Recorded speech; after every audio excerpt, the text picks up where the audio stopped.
26 episodios, 4 temporadas, muchas horas de reuniones para organizar guiones, seleccionar las temáticas, estudiar e investigar durante estos últimos 4 años. En todo este tiempo nos hemos atrevido a muchas cosas y, sin embargo, ha habido un tema que siempre ha estado sobrevolando y que, de hecho, ha sido la base argumental de todos y cada uno de nuestros programas y del que no nos hemos atrevido a hablar directamente, por miedo a no ser entendidas o a ser tachadas de algo que no somos. Una de las primeras cosas que hizo el feminismo como teoría política fue colocar el sexo biológico como base que explica la división desigual del mundo. Dijeron en su origen las feministas que todas las violencias que sufrimos las mujeres se explican por el hecho de ser mujeres, por nacer mujeres. Y esto, que parece una obviedad, no lo ha sido tanto últimamente. Y las feministas que hemos tenido la osadía de recordar la importancia crucial que tiene la categoría del sexo biológico para explicar la desigualdad, hemos sido señaladas, insultadas y profundamente odiadas. Y esto nos ha dado mucho miedo durante mucho tiempo hasta hoy. Y por eso, en estos tiempos convulsos en los que el concepto de sexo se ha manoseado con el objetivo perverso de despolitizar la lucha feminista, creemos que es importante y que es por fin el momento de que dediquemos el programa de hoy a aclarar los conceptos que están en la base de la teoría feminista, para que no volvamos a creer estar equivocadas. Decía Gerda Lerner que hubo un momento determinado en la historia en el que la anatomía de las mujeres se convirtió en destino. En su libro La creación del patriarcado, una obra clave de la teoría feminista, la autora viene a proponer que el patriarcado no es un sistema atemporal, sino que tiene un origen histórico, que surgió de una situación determinada por la biología y que con el paso del tiempo se convirtió en una estructura creada e impuesta por la cultura. Pero ¿a qué se refería ella con esto de que el patriarcado surge de una situación determinada por la biología?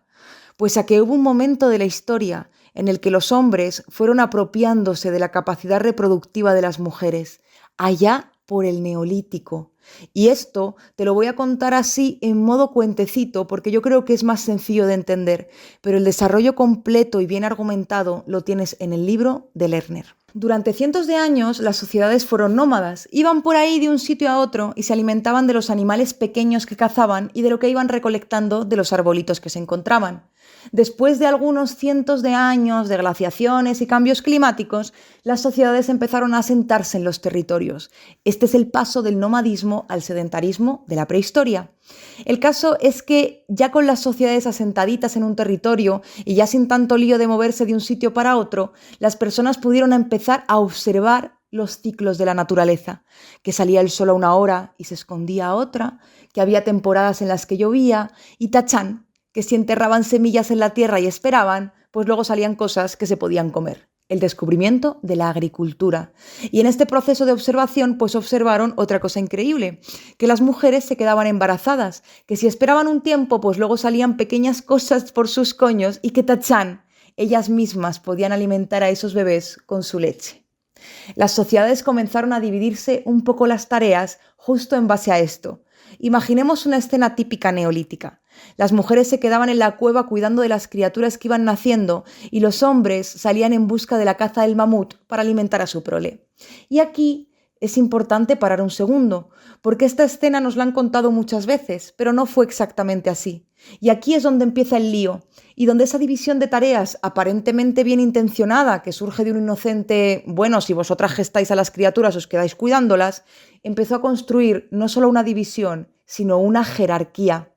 Y es que esta escena que nos han contado 1000 veces sobre el hombre cazador que va en busca del mamut mientras la mujer espera en la cueva, se ha utilizado también para explicar nada más y nada menos que la evolución de la especie, el mismísimo Darwin.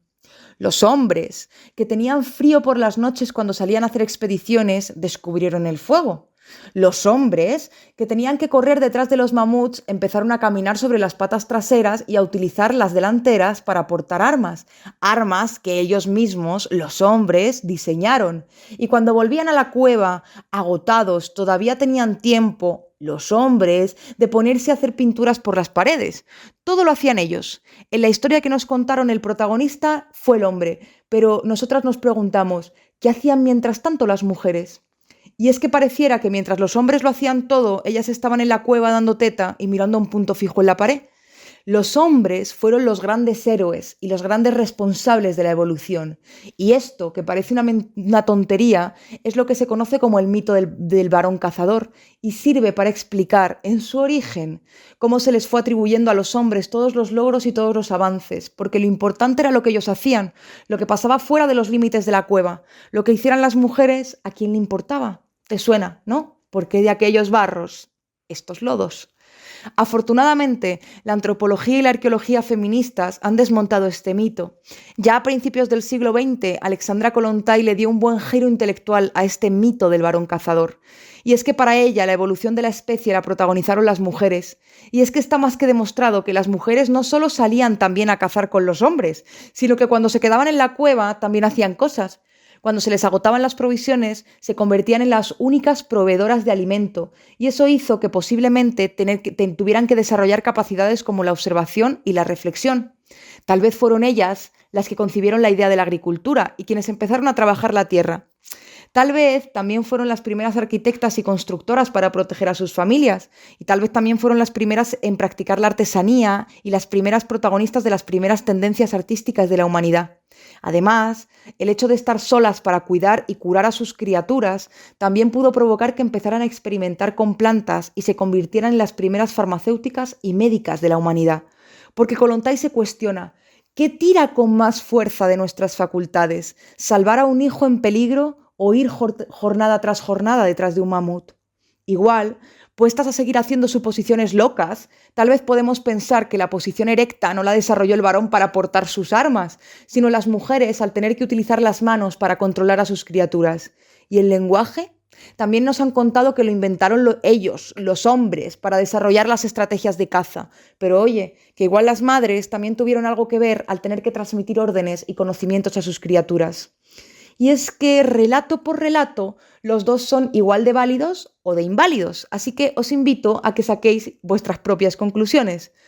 Pero recapitulemos.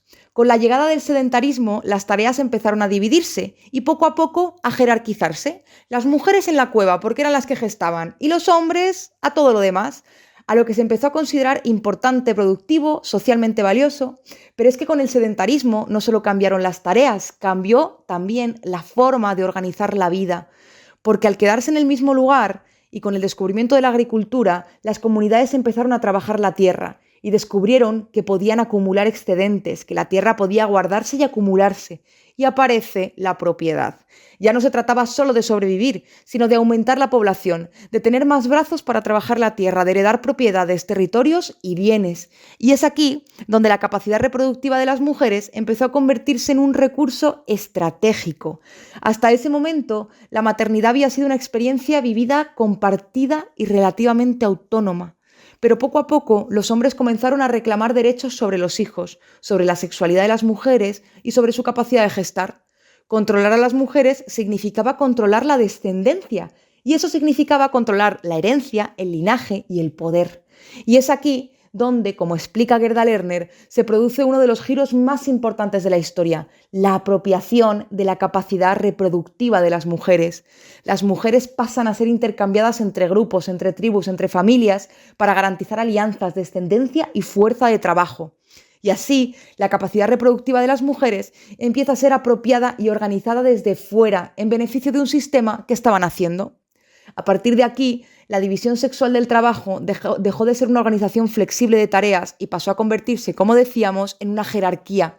El trabajo de los hombres comenzó a valorarse como productivo, social y político, y el de las mujeres quedó relegado al ámbito doméstico, invisible y naturalizado, no como una elección, sino como una obligación derivada del cuerpo. Y así, la biología, la capacidad de gestar, parir y amamantar, fue utilizada como justificación para construir una desigualdad que ya no era solo biológica, sino profundamente política. Y por eso, amigas, la teoría feminista se ha construido en base al sexo biológico, porque desde ahí se explican las desigualdades. Y por eso somos tan pesadas con no querer que esta categoría sea borrada. Evidentemente, nada de todo esto que os hemos contado ocurrió de un día para otro. Nada de esto fue inevitable, pero sí fue aprendido, repetido y transmitido.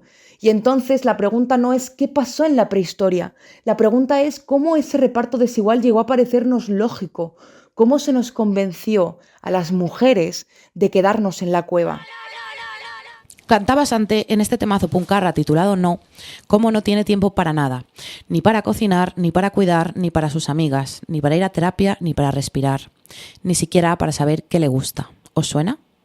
Y esto, amigas, que seguramente a todas nos resuena, porque hemos normalizado vivir exhaustas, sosteniendo lo insostenible y al borde del colapso, también es gracias al género, uno de los conceptos que toca introducir a continuación para poder continuar avanzando con esta apasionante historia que nos ha introducido Eli desde los orígenes del patriarcado, y también para poder responder a cómo hemos normalizado lo que no es normal, cómo nos han convencido para naturalizar esta sobrecarga de tareas y cuidados, cómo nos convencieron para quedarnos en la cueva. Bueno, para responder a esta pregunta final que nos lanzaba Eli, como muy bien explica Lerner, al principio fue aprovechándose de su mayor fuerza y complexión física biológica, como los hombres nos sometieron a las mujeres. Sin embargo, a lo largo del tiempo, recordemos que estamos hablando de un proceso de cientos de años, logran naturalizar este orden social convenciéndolas de que ese es su espacio y destino.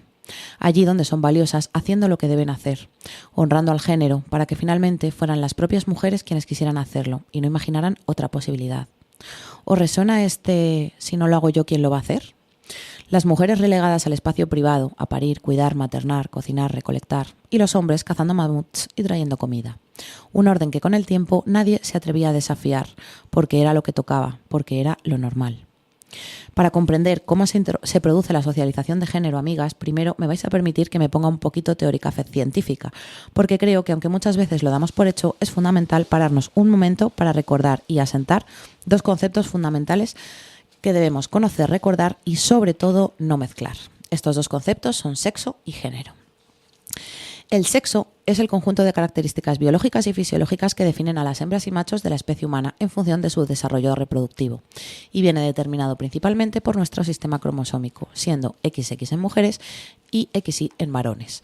Por supuesto, existen diversas alteraciones en estas expresiones y combinaciones cromosómicas, pero siendo estas un porcentaje entre el 0,2 y el 0,5 de la población, y sin negar que es una realidad material que merece y requiere un trato respetuoso, digno y sanitariamente adecuado, el 99,5% de la población humana se divide entre hembras y machos, mujeres y hombres biológicos. ¿Qué es entonces el género? El género es una construcción social y cultural que nos atribuye una serie de actitudes, estereotipos, roles, expectativas, normas y jerarquías en función de nuestro sexo biológico. El mandato de cómo debemos ser y qué se espera de nosotras en función de si somos mujeres u hombres. Es decir, mujeres y hombres tenemos cuerpos diferentes y a partir de estas diferencias se han creado toda una serie de roles diferenciados para unas y para otros, trasladándolo a nuestras ancestras en las cuevas. A las mujeres, por ser mujeres, es decir, por razón de sexo, se les impusieron una serie de mandatos de género, cómo debían comportarse, qué tareas les correspondían, las de quedarse en la cueva a gestar, parir, cuidar, limpiar y cocinar, y cuál debía ser su lugar en el grupo, sumisión, cuidadora. Paralelamente, los hombres desarrollaron una masculinidad, género, asociada al poder, al espacio externo a la cueva, el público y al liderazgo, situándose en la cúspide de la organización social y familiar. A través de la cultura, estas jerarquías y mandatos de género se normalizaron y se transmitieron de generación en generación hasta parecer naturales, cuando en realidad son construcciones culturales, históricas y políticas del patriarcado. Sonaba la canción de Labour de Paris Paloma, que seguro que todas o casi todas conocéis del podcast de la compañera Barbija Puta. Un temazo que habla de una mujer, si solo fuera una, cansada de servir a su pareja, de tener que entregarse y posponerse constantemente a ella misma para que él viva feliz y cumpla sus objetivos, y que canta en su estribillo: para alguien que pensé que era mi salvador, seguro que me haces hacer un montón de trabajo. A whole lot of labor.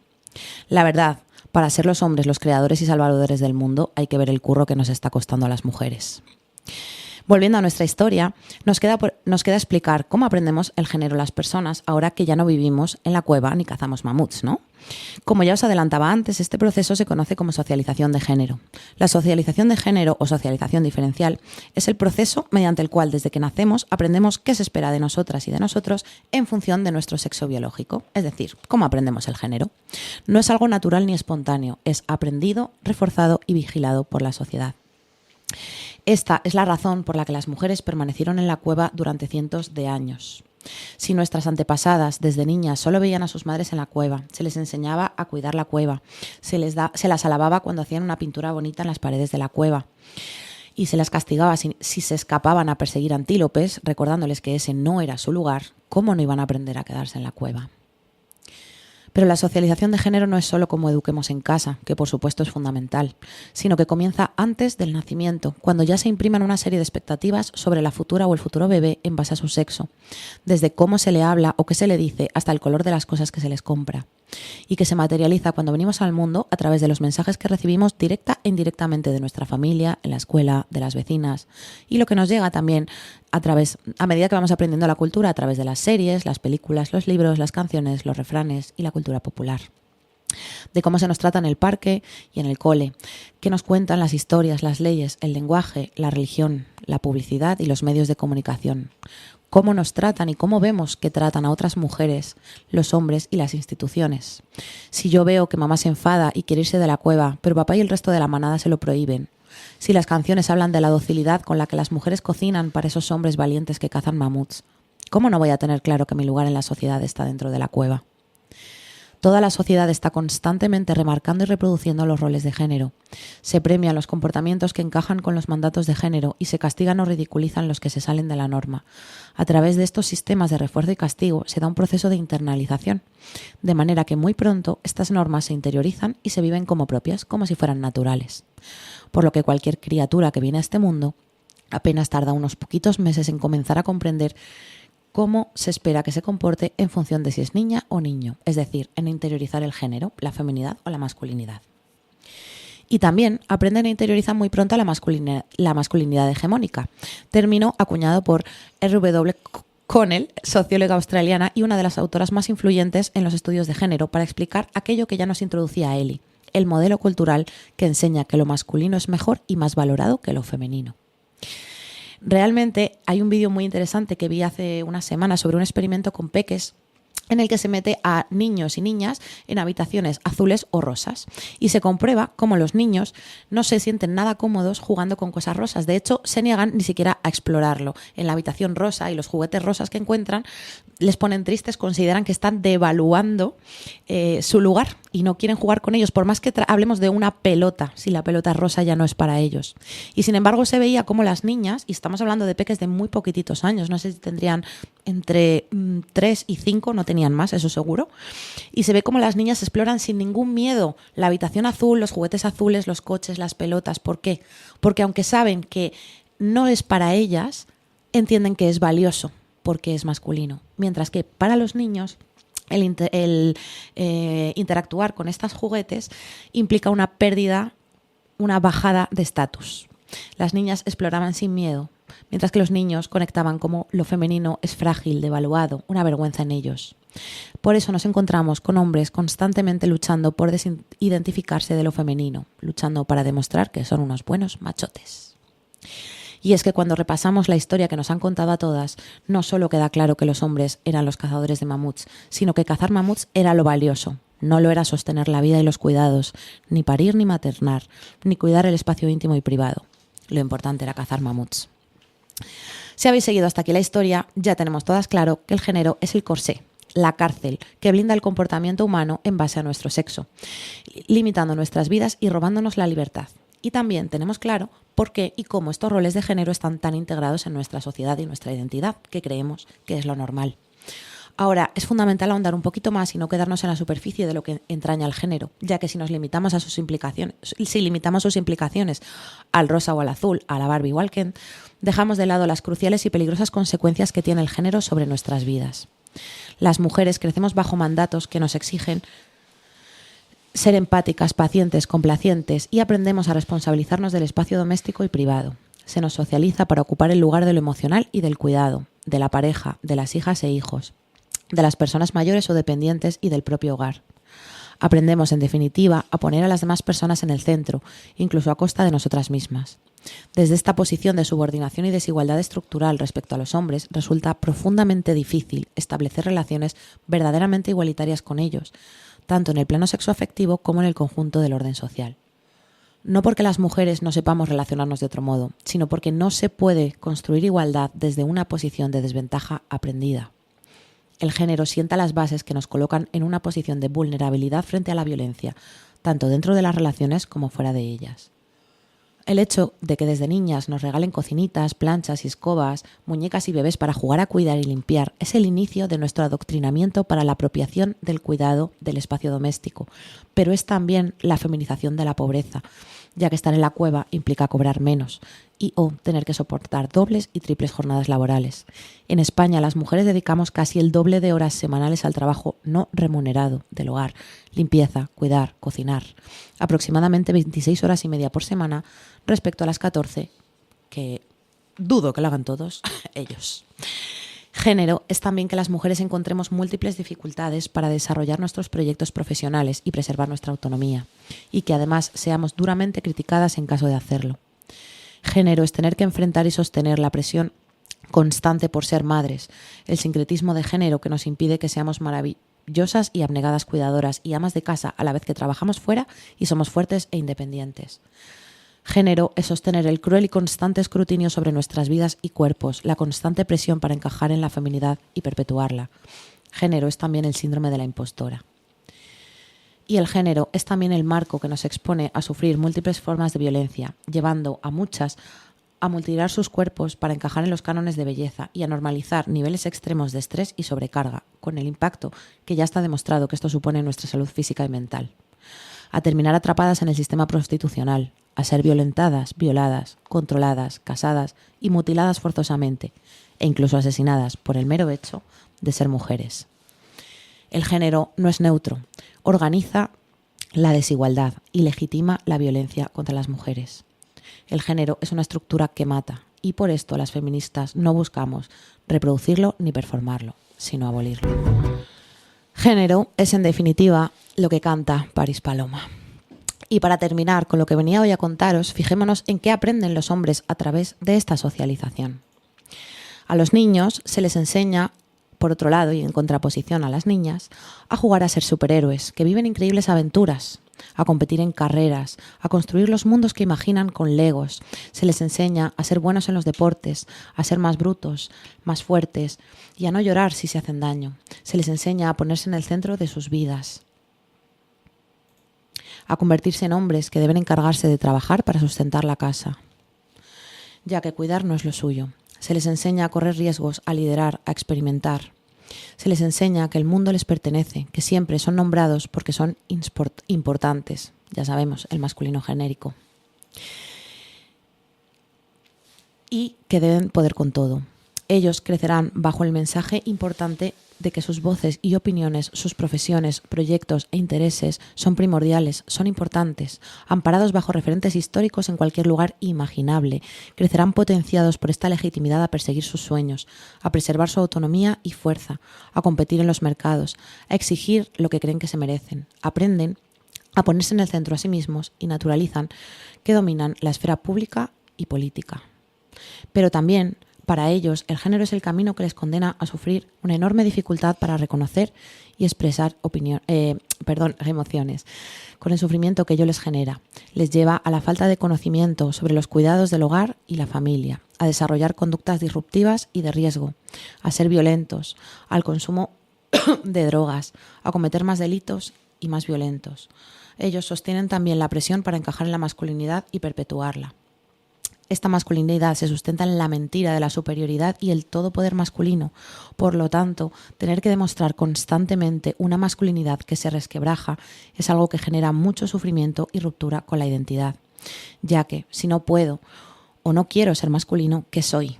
Y si no quiero ir a cazar el mamut porque me da miedo, ¿o prefiero quedarme en casa cuidando a mi familia y criando? En fin, espero que haya sido ilustrativa esta explicación y hasta aquí lo que venía yo a contar. Os dejo con Alba y con Claudia, que nos traen una maravillosa sección de opiniones de mierda, nuestra sección favorita. España necesita conocer tu opinión de mierda.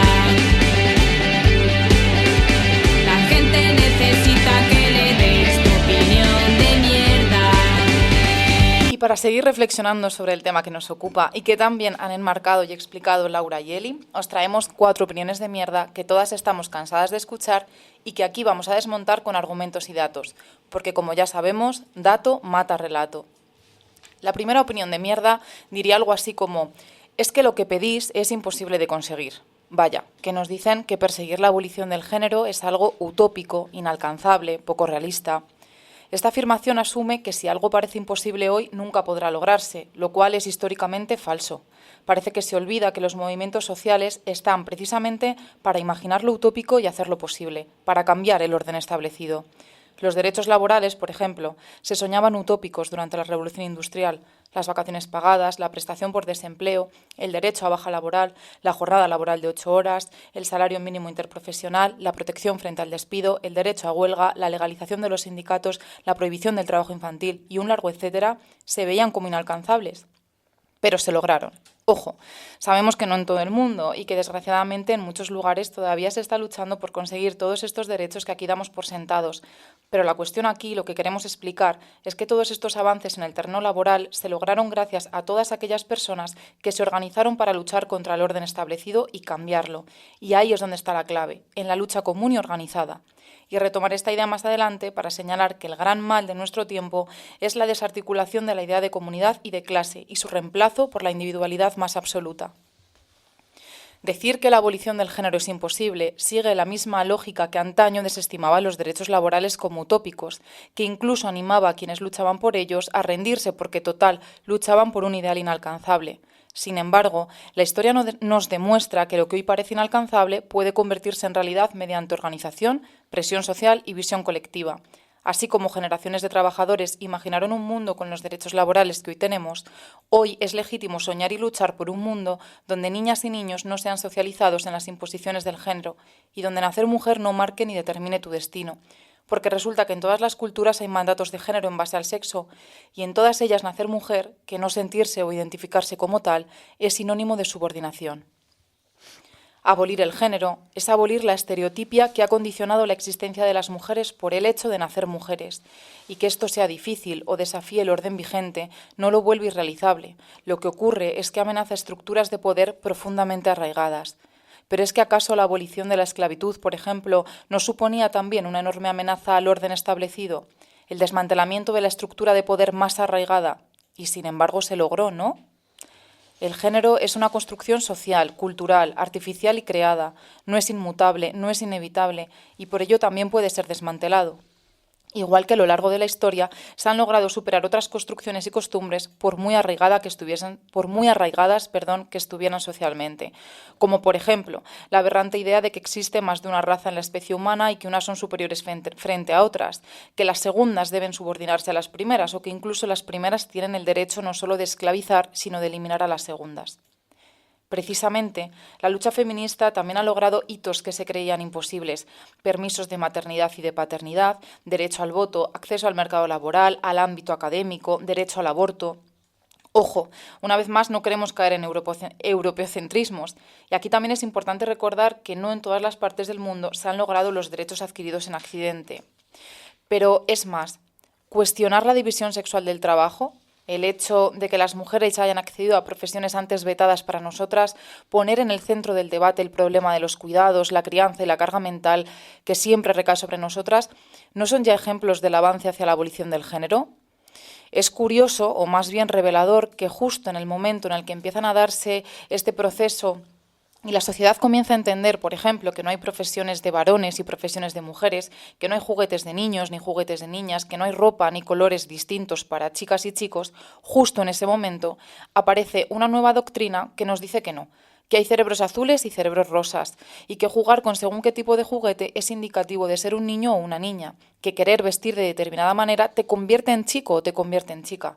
Y claro, nosotras nos preguntamos, ¿esta idea acaso no perpetra el sexismo más rancio y supone un retorno al pasado justo cuando estábamos empezando a dejar atrás todos estos estereotipos? Y es que lo verdaderamente utópico no es buscar la abolición del género, es pensar que el género es la solución y no el problema, pensar que el género no produce desigualdad, ni oprime ni violenta, o creer que dejar de pensarte mujer te libra de las violencias que vivimos. ¿Es que acaso si dejamos de identificarnos como mujeres, dejamos de sufrir violencias machistas y violencia sexual, dejamos de padecer la brecha salarial, nos liberamos de la sobrecarga de cuidados? ¿O vamos más allá? ¿La mutilación genital femenina se ejerce en base a un sentimiento? ¿El matrimonio infantil, la violencia obstétrica, la violencia vicaria, los asesinatos machistas se ejercen contra sentimientos, pensamientos o ideas o contra cuerpos de mujeres? Si una mujer deja de identificarse como mujer, deja de sufrir todas estas violencias. Performar el género masculino no nos convierte en varones y nos libra automáticamente de toda la violencia que recae en todo el mundo sobre los cuerpos de las mujeres. Gracias, amiga. Había que explicarlo clarito. Y con esto enlazamos con la siguiente opinión de mierda. Segunda opinión de mierda. Cada uno tiene derecho a vivir su vida como le dé la gana. ¿Qué nos importa a los demás? ¿Quiénes sois vosotras para meteros así en las vidas ajenas? Esto es lo que estamos cansadas de escuchar cuando tratamos de explicar que el transgenerismo no puede ser la solución a los malestares de género o a la dismorfia. Lo primero que hay que aclarar aquí es que esta postura parte, una vez más, de una premisa falsa. Asume que estamos ante decisiones puramente privadas, sin consecuencias colectivas. Y esto no es cierto. Con el mantra que cada uno haga con su cuerpo y con su vida lo que quiera, se da por hecho que el transgenerismo es solo una elección personal sin consecuencias sociales. Sin embargo, cuando una práctica tiene impacto en leyes, derechos, espacios y recursos materiales, deja de pertenecer al ámbito privado y se vuelve una cuestión política. El género no es una preferencia íntima ni una elección individual, es una estructura jerárquica que organiza el mundo en torno a la subordinación de las mujeres como clase sexual. Y analizar todo esto no es invadir ni invalidar vidas, es hacer crítica política. La premisa que cada uno haga lo que quiera puede sonar tolerante, pero en realidad expresa una lógica profundamente individualista y neoliberal. Y ni es feminismo, ni tampoco avance ni progreso. Es un reduccionismo que imposibilita la reflexión y el debate. El transgenerismo es un postulado individualista fruto de la sociedad posmoderna actual que ha desarticulado el pensamiento colectivo y de clase. Y no se puede hacer política desde la individualidad, sino solo desde la colectividad, porque no se puede legislar sobre identidades y sentires individuales. La tradición materialista de la izquierda partía de otra idea muy distinta, que la emancipación consiste en transformar las condiciones sociales, no en validar cualquier experiencia individual sin análisis crítico.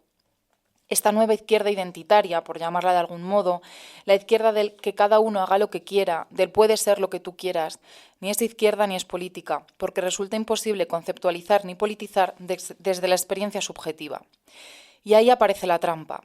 Se abandona el análisis estructural, pero se mantiene un lenguaje moral fuerte, mucha corrección simbólica, pero ninguna crítica real. Es decir, mucho discurso sobre identidad y sobre sentires individuales, pero ninguno sobre cuestiones como la vivienda, los salarios, la precariedad, la propiedad, la concentración del capital, es decir, sobre los verdaderos problemas que nos atañen a todos como clase trabajadora. Esto, además, lleva a la fragmentación y a la imposibilidad de organización social colectiva y sólida, porque, repito, sin base material común no hay sujeto político colectivo, solo quedan identidades dispersas compitiendo por reconocimiento. El género, además, no puede entenderse como una decisión, porque se trata de una imposición.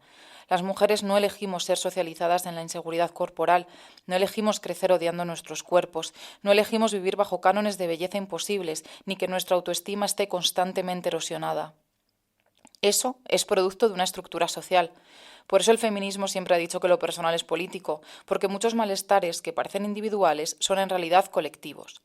El género no puede ser identidad porque es una jerarquía impuesta. El género no es algo que se siente, es un sistema que asigna roles, expectativas y castigos según el sexo. Por eso la pregunta no es ¿quién eres tú para meterte en la vida de nadie?, sino ¿por qué reforzar un sistema que históricamente ha subordinado a las mujeres se presenta ahora como emancipador? Cuestionar la teoría queer o el transgenerismo y su idea de que el género sea algo legítimo de reproducir no supone atacar a personas, porque disentir de una ideología no equivale a negar la dignidad de nadie. El derecho a la crítica no es violencia y, por otro lado, el no meterse siempre beneficia al grupo dominante.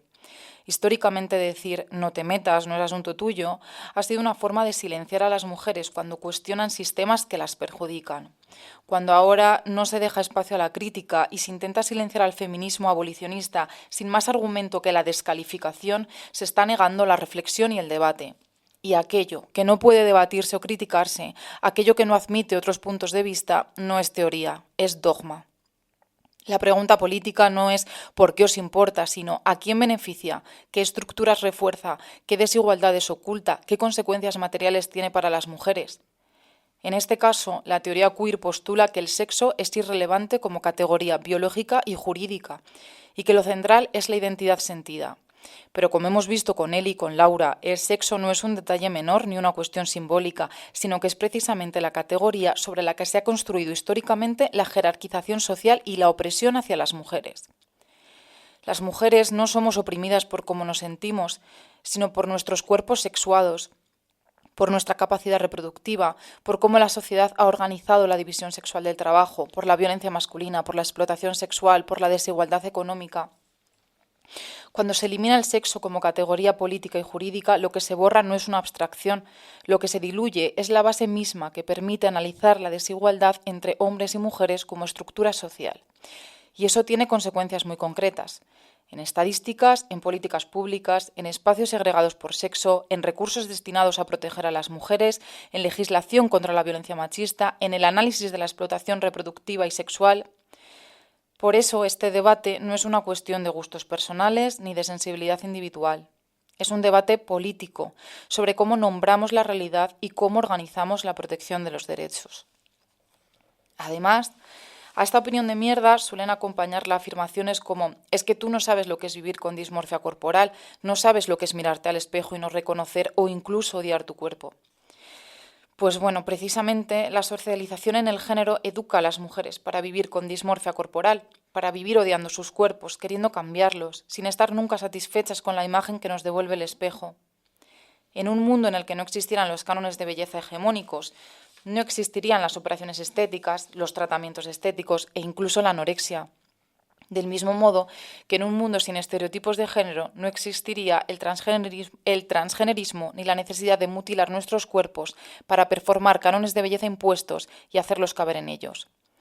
Por eso, desde una perspectiva feminista, la salida no debería ser adaptar el cuerpo a los mandatos sociales, sino cuestionar esos mandatos y trabajar en la aceptación corporal. Las mujeres sabemos de sobra lo difícil que es habitar nuestros cuerpos, vivir en constante conflicto con ellos, porque la socialización femenina consiste, en gran parte, en aprender incluso a avergonzarnos de los procesos naturales que atravesamos, la menstruación, el envejecimiento, la menopausia. Y es importante entender que estas no son experiencias individuales aisladas. La inseguridad, la idea de no ser suficientes, que a muchas de nosotras nos acompaña desde siempre, el odio y la insatisfacción corporal son vivencias colectivas, compartidas y estructurales. Y precisamente sobre este malestar colectivo vamos a escuchar Odio odiarme de Sami Javdi, de Yami Savdi, que refleja de manera clara cómo la socialización patriarcal nos enseña a vivir en guerra con nosotras mismas. La canción nos haga sentirnos a todas tan identificadas. Bueno, vamos con la siguiente opinión. Pero es que si este chico se siente mujer, entendemos que eso pueda pasar. Entendemos que si hay cosas que de su forma de comportarse, hablar, estar en el mundo, que históricamente nos han asignado a las mujeres a través del género, como bien han explicado mis compañeras, concluya que se siente mujer. Si este chico se siente mujer, lo más probable es que antes de afirmar que se siente así, le hayan llamado nenaza, niña, mujer, y lo más probable es que de manera despectiva o correctiva, intentando que no muestre esas formas de ser que son reservadas solo para mujeres y niñas, y que además le colocan en algo inferior y de menos valor. Quizás tuvo la extraña suerte de encontrarse en un entorno en que nadie le criticara por asemejarse a una mujer, pero lo encuentra en todas partes, en cada película, en cada canción, impregnado en la sociedad. Nada de lo que le apetece hacer o cómo quiere comportarse es lo que se espera de un niño u hombre como él. Comprendemos y entendemos porque sabemos en la sociedad que hemos crecido que un camino puede ser este. Si por todo lo que hago o digo me dicen que soy una niña o una mujer o no puedo hacer esto con el resto de hombres, no me siento como un hombre, me siento como una mujer. Esta puede ser una razón. Sabemos que hoy en día se puede decir por muchas cosas o incluso deliberadamente. Pero en cualquier caso, ¿qué querrían decir cuando dicen que se sienten mujeres? ¿Acaso ser mujer es un sentimiento? Ojo, no hay preguntas metafísicas sobre qué es ser un varón. Pero bueno, ¿Acaso ser mujer no es una historia de vida determinada, como explicaban mis compañeras, desde el momento que la sociedad sabe que nace una niña? Una historia de violencias y discriminaciones, una historia compartida desde nuestras ancestras hasta la actualidad y en cada centímetro del planeta a cada persona que ha nacido con genitales de mujer, se considere hombre o mujer. Ser mujer es tener cromosomas XX. Ser mujer es cobrar menos, pillar el 87% de las excedencias, cuidados, síndrome de impostora, que te violen, la mutilación genital femenina, el velo, el matrimonio infantil. Decirse mujer no puede ser una regla de 3 que ignora la realidad de las mujeres. Quizás si como sociedad no nos hubiésemos dedicado a invisibilizar la vida de las mujeres, esto se entendería más fácil y podríamos empatizar con lo que realmente es ser mujer. Podríamos también cuestionarnos por qué mujer aparece ligado a cosas frágiles, sexualizadas o que no se dan valor y entender que performarlo desde el lugar de mujer, no como una característica que también puede tener un hombre, es una falta de respeto garrafal. En el primer momento en que pones una mirada seria hacia a por qué las niñas y mujeres estamos oprimidas históricamente, en el que te preguntas por qué me insultan llamándome niña, por qué tantas personas que se identifican mujer se llaman torpe, se muestran delicadas, incapaces, se dicen tonta, guarra, puta. Así que aunque entendemos los mecanismos de opresión patriarcales, rechazamos esta idea por misógina y rancia, que nos impiden dirigirnos a una sociedad justa e igualitaria. No se puede pasar por encima de las atrocidades que se cometen diariamente contra mujeres y niñas y en cualquier caso no se puede legislar en base a sentimientos individuales. Que como sociedad no podamos entender y validar que estos roles, estas cajitas separadas del género, se intercambien y se mezclen y tengamos que afirmar que el cuerpo no nos pertenece cuando es la sociedad la que no nos está correspondiendo. ¿Qué dice esto de nuestra especie? Con capacidad de cambio y raciocinio, que en lugar de evolucionar como sociedad y suprimir estos roles y estas discriminaciones en función del sexo, decidimos que es mejor que individualmente las personas tengamos que cambiar nuestro aspecto para encajar en el género. Que es mejor olvidar que existen discriminaciones estructurales, olvidar lo colectivo, para desde el más puro individualismo y capitalismo borremos las historias de las mujeres y niñas asesinadas, mutiladas, violadas y denigradas a diario por haber nacido con el sexo equivocado. Gracias por explicarlo también. Y bueno, la opinión de mierda 4. La última opinión que tenemos es, otra de las opiniones de mierda en relación a este tema, es que el feminismo es excluyente. Así como un insulto, que a mí me encanta. Sí, lo suele utilizar la gente para referirse no solo a que el feminismo es excluyente a las mujeres trans, sino también para insultarnos con el llamado clásico TERF, feministas radicales transexcluyentes, el nuevo feminazi, vamos. Esto para muchas de nosotras ha sido un camino difícil, porque según íbamos leyendo más y más sobre teoría feminista, entendíamos por qué el sujeto político del movimiento feminista se había construido en base al sexo biológico, por qué lo de nacer mujeres nos coloca en una situación de inferioridad y por qué había que tener una categoría en el centro del análisis siempre.